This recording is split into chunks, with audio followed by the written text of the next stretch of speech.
the best chicken sandwiches. Do they have skin or are they skinless?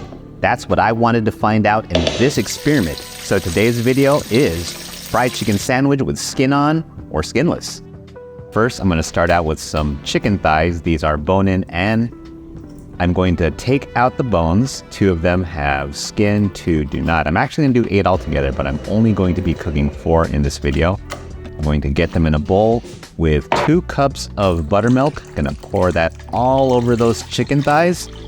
And once those are submerged, I'm going to incorporate it a little bit more, and then we're gonna set that in the fridge for 24 hours. The next day, I'm going to take some flour, 2 cups, and a teaspoon of baking powder to help with the skin. Gonna incorporate that. I'm going to add in about a tablespoon of garlic powder. I'm also going to add in about the same amount of black pepper and a little bit of chili powder, about a teaspoon actually. Going to incorporate that, get it all mixed nicely. And then I'm going to take my chicken thighs. I'm actually gonna take some of that buttermilk and pour it into the flour so we get those nice craggles. And we're gonna place our chicken thighs in there, and we're gonna get it nice and incorporated. You could use your hand. I don't like club hand, so I'm just using a spoon here. Now I'm going to take those, and in medium hot oil, don't place your chicken thigh like this because it could splash the oil on you, so that right there is wrong. Place it away from you like that, yes. You're gonna fry that for a couple of minutes. You're gonna baste it too. Since we're doing a shallow fry, if you're deep frying, you might not need to. And after about 5 minutes, I'm going to go ahead and turn that chicken thigh over to let it cook for a little bit longer, about 4 minutes. And I'm gonna cover that so I don't get oil splatter all over the place. Now, once we're all done, I'll go ahead and take my chicken thigh, let some oil drip off, place that on a rack on top of a pan to drain even further. And we're gonna get that chicken out there. Now let's cut into it. We can see here that nice crisp. That has the skin on. Here's the skin off. Nice crisp as well. All right. Well, so far so good. Now I'm just getting them on some buns with some mayo, and they are a little big, so they're cut in half, but here are our chicken sandwiches. Let's go.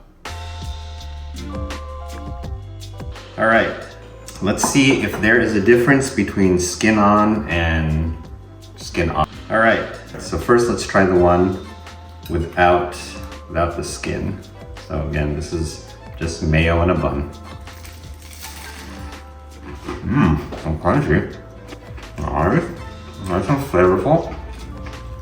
Pretty much everything I'd expect in a fried chicken sandwich. That's delicious. Now let's try with the skin on. Let's see if there's a difference.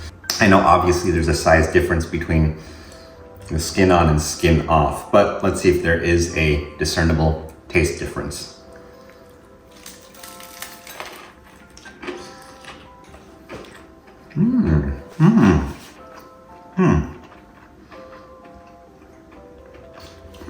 You know what? I think the one with the skin on is juicier. I actually like the taste of it better because it retained more of the juices. Now, there's definitely nothing wrong with the skin off chicken thigh. The flavor is the same, but with the skin on, it just kept more juice. It tastes better, it's juicier. So at the end of the day, it's up to you to decide whether you want that skin off. Maybe you don't like the taste of chicken skin, or you keep the skin on. I love chicken skin, and I think it makes that chicken thigh even better on a chicken sandwich, or if you're just frying chicken. So the choice is yours, but I definitely encourage you to try this out and let me know what you think. And until next time, YFB out.